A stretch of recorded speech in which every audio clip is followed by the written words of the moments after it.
আসসালামু আলাইকুম রহমতুল্লাহি বারাকাতু।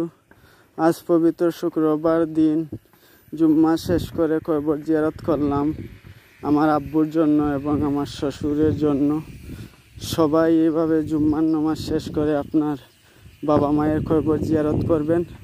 কবর জিয়ারত করলে ভিতরে শান্তি আসে এবং মুর্দেগানের রূহ শান্তি পায় এবং আপনার দুনিয়া এবং আখেরাত সুন্দর হয়। সবাই এইভাবে কবর জিয়ারত করবেন, তাহলে দেখবেন ভালো লাগবে, শান্তি আসবে। এটা মেসেজ স্বরূপ ভিডিও আপনাদের শেয়ার করলাম। যদি ভালো লাগে লাইক কমেন্ট শেয়ার করবেন, বেশি বেশি করে সাপোর্ট করবেন। আল্লাহ রাব্বুল আলামিন সবাইকে এভাবে সবার মা বাবার জন্য, মুর্দেগানের জন্য কবর জিয়ারত করার তৌফিক দান করেন। আল্লাহ রাব্বুল আলামিন যেন সবাইকে হেদায়েত দান করেন,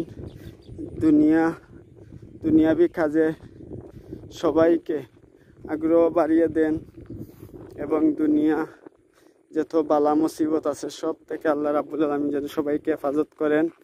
এবং এইভাবে সবাই আপনার বাবা মায়ের জন্য কবর জিয়ারত করবেন এবং দোয়া করবেন।